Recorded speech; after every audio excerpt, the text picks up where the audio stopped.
Welcome to the Audio Bible, where we read the Bible every day, from the book of Genesis to the book of Revelation. Today, we're reading Genesis chapter 30. Now when Rachel saw that she bore Jacob no children, Rachel envied her sister and said to Jacob, "Give me children, or else I die." And Jacob's anger was aroused against Rachel, and he said, "Am I in the place of God, who has withheld from you the fruit of the womb?" So she said, "Here is my maid Bilhah.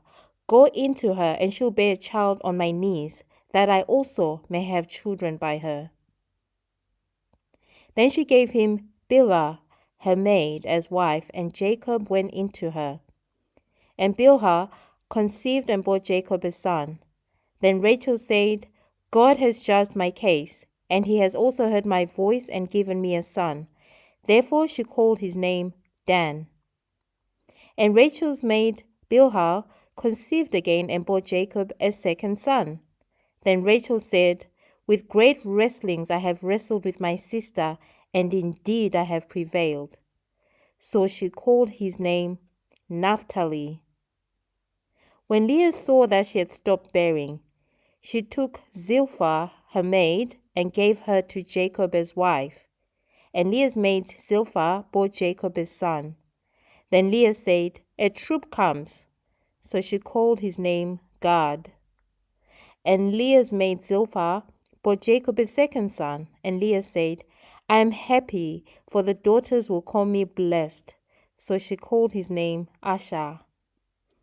Now Reuben went in the days of wheat harvest and found mandrakes in the field, and brought them to his mother Leah. Then Rachel said to Leah, "Please give me some of your son's mandrakes." But she said to her, "Is it a small matter that you have taken away my husband? Would you take away my son's mandrakes as well?" And Rachel said, "Therefore he will lie with you tonight for your son's mandrakes." When Jacob came out of the field in the evening, Leah went out to meet him and said, "You must come in to me, for I have surely hired you with my son's mandrakes." And he lay with her that night. And God listened to Leah, and she conceived and bore Jacob a fifth son. Leah said, "God has given me my wages, because I have given my maid to my husband." So she called his name Issachar. Then Leah conceived again and bore Jacob a sixth son. And Leah said, "God has endowed me with a good endowment. Now my husband will dwell with me, because I have borne him 6 sons." So she called his name Zebulun. Afterward she bore a daughter and called her name Dinah. Then God remembered Rachel, and God listened to her and opened her womb. And she conceived and bore a son, and she said, "God has taken away my reproach." So she called his name Joseph, and said, "The Lord shall add to me another son." And it came to pass, when Rachel had borne Joseph, that Jacob said to Laban, "Send me away, that I may go to my own place and to my country.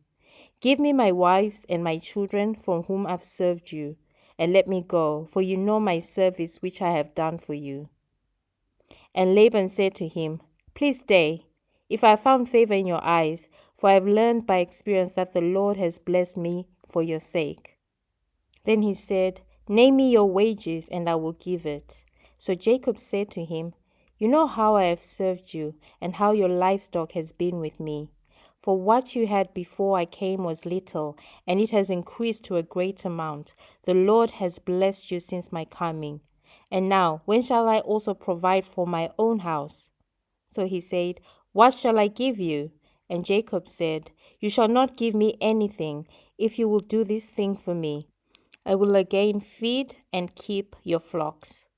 Let me pass through all your flock today, removing from there all the speckled and spotted sheep, and all the brown ones among the lambs, and the spotted and speckled among the goats, and these shall be my wages. So my righteousness will answer for me in time to come, when the subject of my wages comes before you. Everyone that is not speckled and spotted among the goats and brown among the lambs will be considered stolen if it is with me." And Laban said, "Oh, that it is according to your word."